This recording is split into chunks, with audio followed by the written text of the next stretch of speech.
ప్రభు అయిన యేసుక్రీస్తు పేరిట అందరికీ శుభములు. క్రీస్తు ప్రేమజల్లులు అను వాక్య ధ్యాన గడియకు స్వాగతం. సామాన్య కాలంలో 5వ ఆదివారం. మీరు భూమికి ఉప్పువలేనున్నారు, మీరు లోకమునకు వెలుగై ఉన్నారు. మత్తయి సువార్త 5వ అధ్యాయం 13-14 వచనాలు. కొండమీది ప్రసంగంలో పరలోక రాజ్యానికి బాటలు వేసే అష్టభాగ్యాలను విశదీకరించిన పిదప మానవ జీవితంలో అత్యావశ్యకమైన విశిష్టమైన రెండింటిని గురించి ప్రభువు చెప్తున్నారు. ఒకటి ఉప్పు, రెండవది వెలుగు. సోదరులారా, ఈ రెండు లేకుండా మానవ మనుగడ సాగదని చెప్పవచ్చు. అందుకే తన అనుచరులు భూమికి ఉప్పు వలె లోకానికి వెలుగు వలె ఉండాలని ప్రభు కోరుతున్నారు. There is nothing more useful than sun and salt అని రోమనుల నానుడి. నిల్ ఉతీలియూస్ సోలే ఎత్ సాలే. సూర్యుడు మరియు ఉప్పు కంటే ఎక్కువ ప్రయోజనకారి ఈ లోకంలో మరొకటి లేదు అని దాని భావం. ఒక్కొక్క దాని గురించి కొంచెం ధ్యానం చేద్దాం. ముందుగా ఉప్పుని గురించి ధ్యానం చేద్దాం.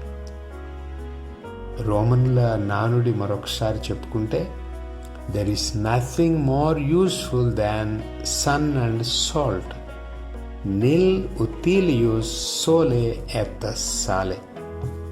సూర్యుడు మరియు ఉప్పు ఈ రెండింటికంటే ఎక్కువ ప్రయోజనకారి ఈ లోకంలో మరొకటి లేదు. అవునండి, అది అక్షరాల నిజం. సూర్యుడు లేకపోతే ఈ విశ్వంలో ఏది నడవదు. అందుకే విశ్వమంతా సూర్యుని చుట్టే తిరుగుతుంది. ఈ విశ్వాన్ని సోలార్ ఫ్యామిలీ అంటారు. నవగ్రహాలతో కూడిన ఈ విశ్వాన్ని సూర్య కుటుంబం అంటారు. ఆ సూర్యుడు లేకపోతే ఈ జగతి కదలదు. అందుకే దేవుడు ముందుగా వెలుగును సృజించారు. ఆ తర్వాత క్రమంలో వెలుగునివ్వడానికి సూర్యుని చంద్రుని కలుగు చేశారు అని ఆదికాండం 1వ అధ్యాయం 3వ వచనంలో 14వ వచనంలో మనం చదువుతాం. ఆకాశంలో పెద్ద జ్యోతి సూర్యుడు లేకపోతే ఈ భూమి మీద వెలుగు లేదు, జీవము లేదు.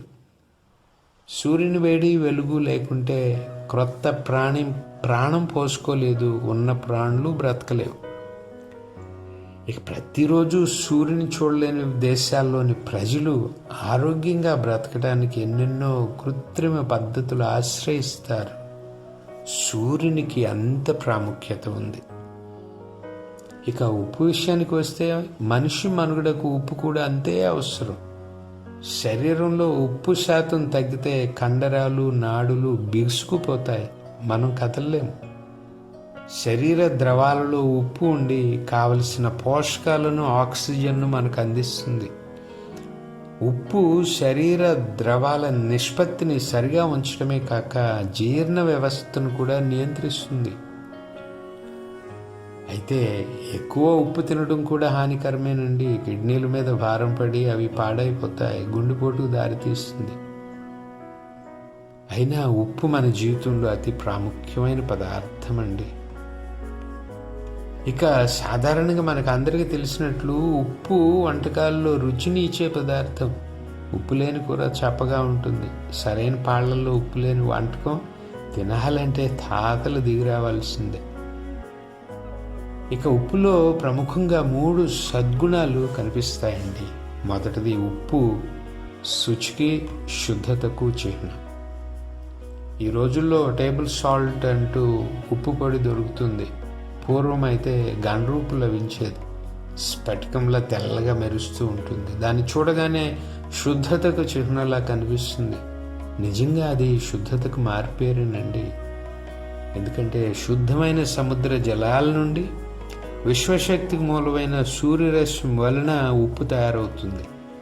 కాబట్టి భూమి మీద ఉప్పు అంత శుద్ధమైంది, శక్తి సమన్వితమైన పదార్థం మరొకటి లేదని చెప్పొచ్చు. ఇక మీరు భూమికి ఉప్పు వలె ఉన్నారు అని ప్రభు చెప్పడం ద్వారా క్రీస్తు అనుచరులు ఉప్పు వలె శుద్ధులై ఉండాలని, పరిశుద్ధులైన దేవునికి ప్రతిరూపంగా జీవించాలని, పాపపు బురదలో కూరుకుపోతున్న వారికి చేయూతనిచ్చి ప్రక్షాళన చేసే సాధనం కావాలని ప్రభు కోరుతున్నారు. మరి మనం ఎంత శుద్ధులంగా, శుచిగా, శుభ్రంగా ఉంటున్నాం? రెండవది, ఉప్పు సంరక్షణ సాధనం. పదార్థాలు పాడవకుండా భద్రపరచడానికి, క్రుళ్ళి దుర్వాసన కొట్టకుండా ఉండడానికి ఉప్పు సహాయపడుతుంది. అందుకోసం పూర్వమే కాదు, ఇప్పటికీ మనం ఉప్పునే వాడతాం. నిల్వ పచ్చళ్ళలో ఉప్పు ఎంత అవసరం మనందరికీ తెలుసు. వండుకునే పదార్థాలను శుభ్రం చేయడానికే కాదు, చేదు రాకుండా ఉప్పు వాటిని కలుపుతారు. అలా చేయటం వలన ఉప్పు ఆ పదార్థాల్లోని తేమను లాగేసి అందులో ఉన్న హానికరమైన క్రిములను నిర్మూలిస్తుంది. ఇక మృతదేహాలను ఖననం చేసేటప్పుడు గోతిలోనూ దేహాలపైన ఉప్పు చల్లుతారు, కుళ్ళిపోయి దేహాల నుండి దుర్గంధం రాకుండా. ఈ ఉప్పు విశ్వాసికి సాదృశ్యంగా ఉంది అంటే విశ్వాసి ఈ లోకంలో సంరక్షణ సాధనంగా ఉండాలని, పాపంలో పడి కుళ్ళిపోకుండా లోకాన్ని సంరక్షించే వారిగా విశ్వాసులు, తన అనుచరులు ఉండాలని ప్రభు ఆశ. మరి సోదరులారా, మనం భూమికి సంరక్షకులుగా ఉన్నామా, లేక దాన్ని నాశనం చేస్తున్నామా? ఆత్మ పరిశీలన చేసుకోవాలి. మూడవది, ఉప్పు రుచికి మూలం. అన్నిటికంటే మనందరికీ తెలిసిన గుణం ఉప్పు ఆహారానికి రుచిని అందిస్తుందని. ఉప్పు లేని భోజన పదార్థం అరుచిగా ఉండటమే కాదు, అనారోగ్యం కూడా అని చెప్పొచ్చండి. ఉప్పు లేకుండా భోజనం చేసే రక్తపోటు రోగులను చూచి జాలిపడిన వాళ్ళు ఎవరు? క్రైస్తవ లోకానికి ఉప్పులా ఉండడం అంటే తమ ఆత్మీయ జీవిత సుగంధాలను వెదజల్లి లౌకిక జీవితానికి రుచిని ఇవ్వాలి అని అర్థం. నిస్సారంగా సాగే మానవ జీవితం ఆనందంగా, ఆహ్లాదకరంగా మారాలంటే ఆత్మ అభిషేకంతో జీవించే ఉప్పు లాంటి విశ్వాసికే అది సాధ్యమవుతుంది. క్రీస్తు అనుచరులు ఇరుగు పొరుగు వారి జీవితాలలో అందాన్ని, ఆనందాన్ని పంచాలని ప్రభువు బోధిస్తున్నారు. సోదరులారా, రుచి, శుచి, సంరక్షణ, శుద్ధత గుణాలు కలిగిన ఉప్పు భూమికి సారాన్ని, దేహానికి ఆరోగ్యాన్ని ఇవ్వడం మనం చూస్తున్నాం. ఎరికో నగరం సుందరమైనదే, కానీ దానిలోని భూములే నిస్సారంగా మారాయి. కారణం, ఎరికో నగర జలాలు భ్రష్టమైనాయి. అవి ఎరికో నగర భూములను బీడుగా మార్చాయి. ఎలియా ప్రవక్త స్వర్గానికి తీసుకుని పోబడిన పిదప అతడి శక్తి నుండి 2 పాళ్ళు పొందిన ఎలీషా యోర్దాన్ నదిని దాటి ఎరికో నగరం మీదుగా వెళుతూ ఉండగా ఆ నగర పౌరులు అతని వద్దకు వచ్చి ఆ పట్టణంలో నీరు నిస్సారమైపోయిందని తమ గోడు వెళ్ళబోసుకున్నారు. ఇక ఎలీషా ప్రవక్త ఏం చేశాడో చూడండి. ఆ నీటి బుగ్గులో ఉప్పును చల్లాడు, దేవుని పేర ఆజ్ఞాపించాడు. అంతే, అది శ్రేష్టమైన జలంగా మారింది. ఉప్పు కలిసిన ఆ నీరు నేటి వరకును చావును గాని, గర్భపాతమును గాని కలిగింపక ఆరోగ్యకరంగా ఉన్నవి. భూమి బహుగా ఫలించింది అని మనం రాజుల 2వ గ్రంథం 2వ అధ్యాయం 19 నుండి 22 వచనాల్లో చదువుతాం. సోదరులారా, ఉప్పు కలిసిన నీరు ఎంత శ్రేష్టమైందో చూడండి. ఇక కొన్ని ప్రాంతాల్లో నవజాత శిశువుల చర్మానికి, న్యూ బోర్న్ బేబీస్కి ఉప్పు రుద్ది పొత్తిగుడ్డుల్లో చుడతారని మనకు తెలుసా అండి? యెహెజ్కేలు గ్రంథం 16వ అధ్యాయం 4వ వచనంలో దేవుడు ఆ మాట చెప్తున్నారు. అలా చేయటం వలన ఏమైనా మరిలో ఉన్నట్లయితే ఆ శిశువు శరీరం శుభ్రం అవుతుంది. సున్నితమైన వాళ్ళ చర్మం దళసరిగా మారి అంతర్భాగాలకు రక్షణ కవచంగా తయారవుతుంది. ఇక ఈ ఉప్పు బలి అర్పణలో అనివార్యమైన భాగమైందంటే దాని యొక్క ప్రాముఖ్యత ఏంటో మనం గ్రహించవచ్చు. ఇశ్రాయేల్ ప్రజల బలి అర్పణలో ఉప్పు వినియోగం నిబంధన విధిని దేవుడే నియమించాడు. మీరు సమర్పించు ధాన్య బలులన్నిటిలో ఉప్పును చేర్చవలేను. నిబంధనములో విధింపబడిన ఉప్పు ప్రతి ధాన్య బలిలో ఉండవలేను కనుక ప్రతి బలిలోనూ ఉప్పును తప్పనిసరిగా చేర్చండి అని లేవీకాండం 2:13 ప్రభు మోషేకి ఆజ్ఞాపించారు. బలి అర్పణలోనే ఒక అనివార్యమైన భాగం అయిందంటే ఉప్పు ప్రాముఖ్యత ఏంటో మనం గ్రహించవచ్చండి. సోదరులారా, క్రైస్తవ జీవితం ఒక బలియాగం అండి. అందుకే కాబట్టి సోదరులారా, పరిశుద్ధమును దేవునికి ప్రీతికరమైన సజీవ యాగముగా మీ శరీరములను ఆయనకు సమర్పించుకొనుడని దేవుని కనికరం బట్టి మేము బ్రతిమాలుకుంటున్నాను పౌలు మహర్షి విశ్వాసులను బ్రతిమాలాడు. రోమిలకు రాసిన లేఖ 12:1. మనం క్రీస్తుకు సజీవ యాగం కావాలి, బలి అర్పణగా మారాలి. మరి మనలో ఆ ఉప్పు ఉందా అండి? సోదరులారా, ఈ సందర్భంలో ఉప్పును గురించి ప్రభు చేసే హెచ్చరిక నిమిత్తమై కూడా మనం జాగ్రత్త పడాలండి. తన గుణాలను కోల్పోయిన ఉప్పు, అంటే తనలోని ఉప్పదనాన్ని కోల్పోయిన ఉప్పు ఎందుకు పనికిరాదు. కాబట్టి బయట పారవేయబడుతుంది, మనుషుల చేత త్రొక్కబడుతుంది అని ప్రభువు హెచ్చరిస్తున్నారు. ఉప్పు తనలోని ఉప్పదనం ఎలా కోల్పోతుంది? పూర్వపు రోజుల్లో వంటలు చేసేటప్పుడు పొయ్యి ఎక్కువసేపు వేడిగా ఉండటం కోసమట పొయ్యి కింద గొయ్యి తవ్వి దానిని ఉప్పుతో నింపి పైన రాళ్లు పరిచేవాళ్ళట. మంటల వలన వేడెక్కిన ఉప్పు పొయ్యి వేడిని ఎక్కువసేపు నిల్వ ఉంచేదట. అయితే కొంతకాలానికి ఆ ఉప్పు పొయ్యిని వేడిగా ఉంచే శక్తిని కోల్పోతుంది. అప్పుడు రాళ్ళ కింద ఉన్న ఉప్పును తీసి బయట వీధుల్లో పారవేసేవాళ్ళు. ఇక సహజంగా పాతశారులు దాన్ని త్రొక్కేవాళ్ళు. ప్రభు చెప్పిన ఉపమానంలోని పోలిక ఇదే కావచ్చండి. అయితే ఈ ఉపమానానికి ప్రాతిపదిక వేరే కారణం కూడా ఉందని కొందరు బైబిల్ పండితులు అంటారు.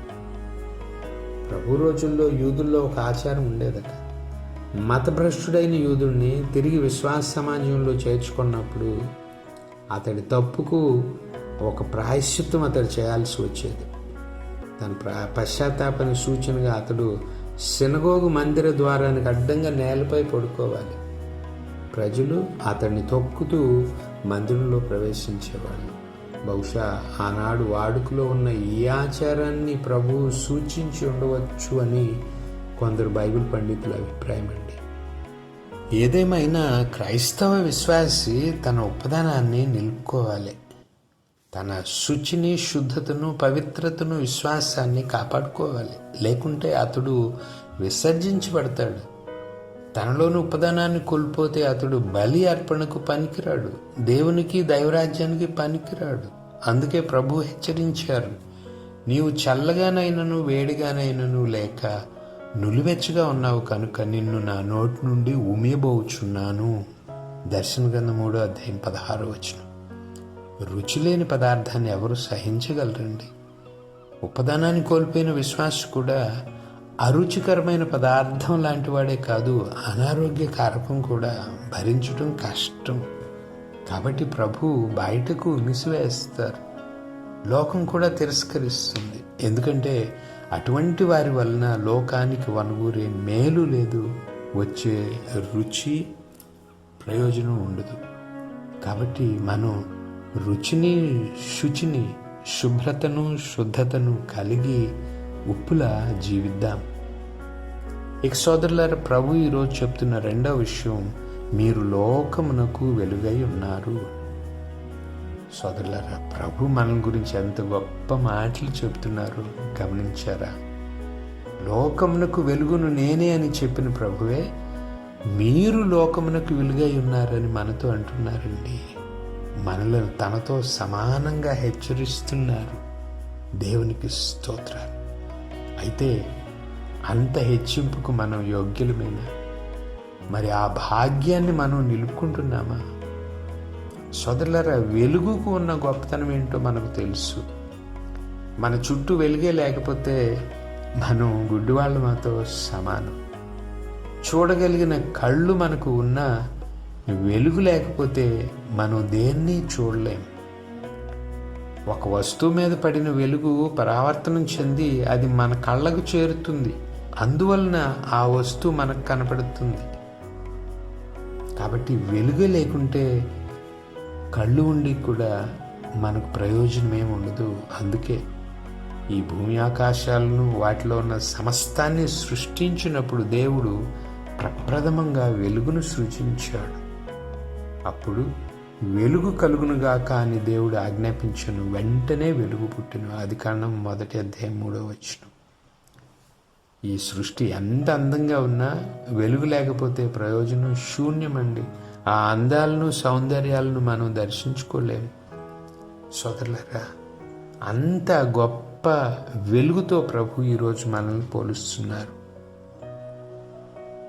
అయితే ఒక విషయం గమనించండి, మీరు లోకానికి వెలుగు అని ప్రభు మనతో అనడంలో ఎంత గొప్ప ప్రశంస ఉందో అంత కఠిన సవాల్ కూడా ఉంది. అయినా మీరు లోకానికి దీపం లాంటి వాళ్ళు అనడం ద్వారా మనం ఈ లోకంలో ప్రాముఖ్యమైన వాళ్ళమని ప్రభువు చాటుతూ ఉన్నారు. అంటే క్రీస్తును తనలో కలిగిన క్రైస్తవ విశ్వాసే లేకపోతే ఈ లోకం చీకటైపోతుందని ప్రభు మాటల భావం. ఇది ప్రభు మనకిచ్చిన గొప్ప అంతస్తు అయితే అది ఒక గొప్ప సవాల్ కూడానండి. ఎందుకంటే క్రీస్తు మనలో లేకపోతే మనం గుడ్డి దీపాల వంటి వాళ్ళం అయిపోతాం. క్రీస్తు మనలో లేకపోతే మనమే చీకటి అయిపోతాం. ఇంకా ఇతరులకు వెలుగును ఇవ్వలేం. కాబట్టి విశ్వాసి జాగ్రత్త పడాలి, తనలో క్రీస్తును ఎప్పుడు నిలుపుకోవాలి. వెలుగు లేకపోతే జీవితాలు అస్తవ్యస్తం అవుతాయి, గందరగోళంలో పడతాయి. వెలుతురు లేకపోతే ఏం కనిపించదు, ఎదుట ఉన్నది కూడా కనిపించదు. ఇక ఎదుట ఉన్నది కనిపించినప్పుడు మనం దేనిని గుద్దుకుంటామో, ఎవరిని గుద్దుకుంటామో, ఎంత గాయపడతామో, ఏమైపోతామో కూడా తెలియదు. వెలుగు లేకపోతే వీధిలోనే కాదండి, మన సొంత ఇంట్లో కూడా మనం ఎందుకు పనికిరామండి. మన ఇళ్ళు మనం ఎంతో ప్లాన్ చేసి కట్టుకున్న ఇళ్ళే, రోజు తిరుగుతూ ఉన్న ఇళ్ళే. ఇంట్లో అంగుళం నాకు తెలుసు అని మనం చెప్పుకుంటాం. కానీ చీకటి పడిన తర్వాత ఇంట్లో కరెంటు పోతే దీపం వెలిగించకుండా, తడుముకోకుండా, భయం లేకుండా మన ఇంట్లోనే ఒక్క అడుగు వేయగలమా అండి? వెలుగు ప్రాముఖ్యత అంతటిది. ఇక ప్రభు మీరు లోకమునకు వెలుగై ఉన్నారు అనడంలో మరో అద్భుతమైన విషయం కూడా ఉందండి. మనం కేవలం మన కోసం, మన కుటుంబాల కోసం, మన బంధువుల కోసం మాత్రమే వెలుగుగా ఉండటం కాదట, లోకానికి వెలుగుగా ఉండాలట, లోకానికి దీపముల వలె ఉండాలట. గమనించండి, మీరు మీ ఇంటికి దీపం, మీ కుటుంబానికి వెలుగు అని ప్రభు అనడం లేదండి. ఏమంటున్నారు? మీరు లోకమునకు వెలుగు అంటున్నారు. అంటే విశ్వాసులు, ప్రభు శిష్యులు లోకానికి వెలుగు అంటున్నారు. మరి క్రీస్తు శిష్యులమైన నిన్ను నన్ను చూచిన ఈ లోకం ఎప్పుడైనా అయ్యా నీవు మాకు వెలుగులాగా ఉన్నావు, అమ్మా నీవు మాకు దీపంలా ఉన్నావని మన గురించి అంటున్నారండి? అయ్యా ఇంట్లో దీపం ఎంత అవసరమో నువ్వు మా జీవితాలలో అంత అవసరం. అమ్మ వెలుగు లేకపోతే మేము అడుగు తీసి అడుగు వేయలేము, అలాగే నువ్వు లేకపోతే ఈ లోకంలో మేము నీతిగా నడవలేము అంటూ ఈ సమాజం ఎప్పుడైనా మీతోనూ నాతోనూ అన్నదా? ఓ క్రైస్తవ సోదరా, ఓ క్రైస్తవ సోదరి, ఒకసారి మన జీవితాలని పరిశీలించుకోవాలి. నిన్ను నన్ను చూచి లోకం ఏమంటుంది? వెలుగుతున్న దీపములు అంటుందా, లేక గుడ్డి దీపం అంటూ ఉందా? వెలుగు ఇవ్వలేని దీపం వలన వచ్చే లాభం ఏమీ లేదండి, నూనె పీల్చటం తప్ప. కాబట్టి మనము నిత్యము వెలుగుతూ ఉండాలి. మన ఎదుట ఉన్న సమాజమునకు, సంఘమునకు, లోకమునకు వెలుగును ఇవ్వాలి. అందుకే మీరు లోకమునకు వెలుగై ఉన్నారు అని చెప్పిన వెంటనే ఇంటనున్న వారికి అందరికీ వెలుగునిచ్చుటకై దీపమును వెలిగించి దీప స్తంభం పైన ఉంచెదరు, కానీ కొంచెం క్రింద ఉంచరు కదా అని ప్రభు అన్నారండి. దీని భావం మనం నలుగురికి వెలుగు ఇచ్చే దీపాలలాగా, నలుగురికి దారి చూపే వెలుగులాగా ఉండాలి అనే ప్రభు యొక్క ఉద్దేశం. అయితే సోదరులారా, అలా జరగాలంటే మనం స్తంభం పైనే ఉండాలి. మంచం కింద కొంచెం కింద ఉంటే కుదరదు. స్తంభం పైనే ఉండాలి. అంటే మన జీవితాలు ఉన్నతంగా ఉండాలండి, హుందాగా ఉండాలండి. మనల్ని చూచేటప్పుడు నలుగురు తలలు ఎత్తాలండి, అంతేగాని తలలు దించుకోవడమో తలలు ప్రక్కకు త్రిప్పుకోవడం చేయకూడదు. పూర్వం ఎడారిలో ఏం జరిగింది? విషసర్పాల కాటు గురై చచ్చిపోతున్న వాళ్ళు తల ఎత్తి చూచారు, పైకి చూచారు, బ్రతికారు, చావు తప్పించుకున్నారు. కారణం, వాళ్ళ ఎదుట ఎత్తైన గడ మీద వాళ్ళను రక్షించే కంచు సర్పపు చిహ్నం వేలాడుతూ ఉంది. మోషే దానిని అక్కడ దేవుని ఆజ్ఞ ప్రకారం ఆ గడి మీద కంచు సర్పపు చిహ్నాన్ని మోషే వేలాడతీశాడు. సంఖ్యాకాండం 21వ అధ్యాయం 9వ వచనం. సోదరులారా, విశ్వాసులతో, క్రైస్తవులతో ప్రభు వాళ్ళ అంటున్నది ఇదే. ఇదిగో, పాపం చేసి మరణిస్తూ ఉన్న ఈ లోకం ఎదుట నిన్ను ఒక దీపంలాగా ఉంచుతున్నాను. నువ్వు స్తంభం మీద ఉంచబడిన దీపంలాగా ఉన్నతమైన వ్యక్తిత్వం కలిగి ఉండాలి, పవిత్రతను కలిగి ఉండాలి, నీలో నిత్య జీవం కలిగి ఉండాలి. అప్పుడే అందరూ తల ఎత్తి నీ వైపు చూస్తారు, జీవానికి మార్గాన్ని నీలో కనుగొంటారు అని ప్రభు అంటున్నారు. నేను లోకమున ఉన్నంతకాలం లోకమునకు వెలుగును నేనే అని ప్రభు తన గురించి చెప్పారండి. యోహాను సువార్త 9వ అధ్యాయం 5వ వచనంలో. ప్రభు ఉన్నంతకాలం ఈ లోకానికి వేరే వెలుగు అవసరం లేదు, ఆయనే వెలుగు. కానీ ఆయన పరలోకానికి ఎక్కి వెళ్ళారు కదా, మరి క్రీస్తు లేని ఈ లోకం చీకటి కావలసిందేనా? అలా కాకూడదు. అందుకే మీరు లోకమునకు వెలుగై ఉన్నారని ప్రభు అంటున్నారు. ఆయన లేని లోకం చీకటిగా ఉండకూడదని నిన్ను నన్ను ఈ లోకంలో వెలుగుగా చేసి ప్రభు వెళుతున్నారు. సోదరులారా, క్రైస్తవ జీవితం క్రీస్తుకు కొనసాగింపండి. దీన్ని మనం గుర్తించాలి. క్రైస్తవ జీవితం క్రీస్తుకు కొనసాగింపు. A Christian is an extension of Christ. క్రైస్తవుడు క్రీస్తు స్థానంలో నిలబడాలి, ఆయన వల్లే వెలుగుగా ప్రకాశించాలి. క్రైస్తవుని చూచిన లోకానికి క్రీస్తు కనబడాలి, క్రీస్తు వెలుగు కనబడాలి. ఇక ఈ వెలుగు మన కోసం కాదు, లోకం కోసం. ఇంతకుముందు మనం అనుకున్నట్లు నీవు నీ ఇంటికి వెలుగు అని ప్రభు అనలేదండి, నీవు లోకానికి వెలుగు అన్నారు. ఇంటికి దీపం ఇల్లాలంటారు, అంటే ఇల్లాలు తన ఇంటికి దీపంలో ఉంటే చాలు. కానీ క్రైస్తవుడు అలా కాదండి. అతడు తన ఇంటికి మాత్రమే మాదిరికరంగా ఉంటే చాలదు, లోకానికి మాదిరికరంగా ఉండాలి, లోకానికి మార్గచూపరి కావాలి. విశ్వాసి స్తంభం మీద ఉంచబడిన దీపం లాంటివాడు అని ప్రభు అంటున్నారు. సముద్రం ఒడ్డున దీపస్తంభాలు ఉంటాయి, వాటిలోని దీపాలు రాత్రి పగలు కూడా వెలుగుతూ గుండ్రంగా తిరుగుతూ ఉంటాయి. ఎందుకోసం? సముద్ర ప్రయాణికుల కోసం, వాళ్లకు తీరం ఎటు ఉందో ఎంత దూరంలో ఉందో చెప్పడం కోసం. అలాగే క్రైస్తవులు కూడా పరలోక రాజ్యం ఎక్కడ ఉందో చెప్పడం కోసం, పరలోక రాజ్యానికి దారి చూపించటం కోసం లోకంలో స్తంభం మీద ఉంచబడిన దీపాల్లా ఉండాలి. మరి మనం మార్గాన్ని చూపే దీపాల్లా ఉన్నామా? క్రైస్తవ విశ్వాసం చూచిన లోకం దేవుని మార్గంలో నడవటం నేర్చుకుంటూ ఉందా? సోదరులారా, మన జీవితాలను ఒకసారి పరిశీలించి చూచుకుందాం. ప్రభు మన మీద పెట్టిన నమ్మకాన్ని మనం నిలబెట్టుకుంటున్నామా? క్రీస్తును పోలి దీపాలై ప్రకాశిస్తున్నామా? కనుక ప్రభు, సోదరులారా, మనం ఈ భూమికి ఉప్పులాగా, ఈ లోకానికి దీపంలాగా ఉండాలంటే యెషయా ప్రవక్త చూపిన బాటలో నడవాలండి.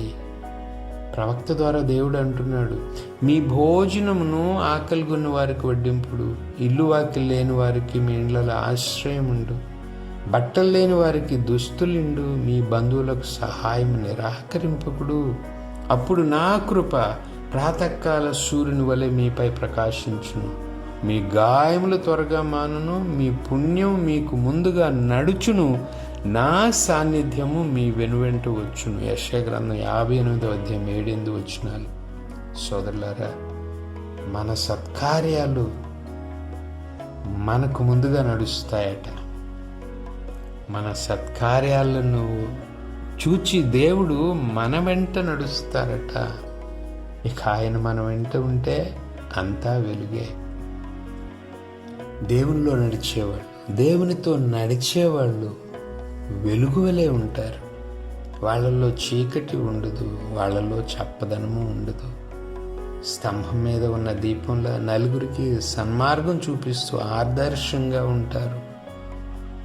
ఇక మన సత్కార్యాలను, మన సత్ప్రవర్తనను చూచిన లోకం దేవుణ్ణి స్తుతిస్తుంది, ఆయన్ని సన్నుతిస్తుంది. కాబట్టి చివరిగా మనం దీపాల వలె వెలగడానికి మోషే వలె దేవునితో గడుపుదాం, దేవుని సన్నిధిలో గడుపుదాం. 40 దివారాత్రాలు సినాయి పర్వతం మీద దేవునితో గడిపిన మోషే ముఖము మిలమిలా మెరిసిందట. ఆ విషయం అతనికి తెలియదు, కానీ కొండ క్రింద ఉన్న అహరోను ఇశ్రాయేలు ప్రజలు అతని వెలుగును చూచారు. నిర్గమకాండం 34:29-30 అలా మనం దేవునితో నడిస్తే, దేవుని సన్నిధిలో జీవిస్తే మనం వెలుగు వలె, దీపాల వలె ప్రకాశిస్తాం. అటువంటి క్రీస్తు వెలుగుగా మారడానికి ప్రయాసపడదాం. చిన్న ప్రార్థన చేసుకుందాం. తలలు వంచండి. ప్రియమైన ప్రభు, మీ వాక్యాన్ని ధ్యానం చేయడానికి ఈరోజు మీరు మాకు ఇచ్చిన ఈ సమయానికే మీకు స్తోత్రాలు. ప్రభు, మేము లోకమునకు వెలుగని నీవు చెప్తున్నాం, కానీ మేము అనేకసార్లు మా ఆలయాల్లో మాత్రమే వెలుగుగా ఉంటున్నాం, మా సంఘాల్లో మాత్రమే వెలుగుగా ఉంటున్నాం. ఆలయం నుండి బయటికి వస్తే లోకం ముందు మా దీపాలు ఆరిపోతున్నాయి. కొన్నిసార్లు మా ఇళ్లల్లో కూడా వెలుగుగా ఉండలేకపోతున్నాం. మమ్మల్ని చూచిన వాళ్లకు మీరు కనిపించడం లేదు. కారణం, మేము మీలో జీవించటం లేదు. మమ్మల్ని నీతో నడిచే బిడ్డలుగా మేము ఉండలేకపోతున్నాం. ఎందుకంటే పౌలు మహర్షి చెప్పినట్లు, ఇకను జీవించువాడు నేను కాను, క్రీస్తే నా యందు జీవించున్నాడని మేము చెప్పలేకపోతున్నాం. మా ఇష్టం వచ్చినట్లు జీవిస్తున్నాం. మమ్మల్ని మీకు అప్పగించుకోలేకపోతున్నాం. అందువలన మేము ఆరిపోయిన దీపాల్లో, గుడ్డి దీపాల్లో ఉంటున్నాం. కావున ప్రభు, మాపై కనికరం చూపండి, మాలో ఉండండి, మమ్ము వెలిగించండి. మీ వెలుగును లోకానికి చూపించడానికి మాకు శక్తినివ్వండి. ఆమెన్. ప్రభు కృప సదా మనకు తోడై ఉండునుగాక. ఆమెన్. పితా, పుత్ర, పవిత్రాత్మ నామమున ఆమెన్.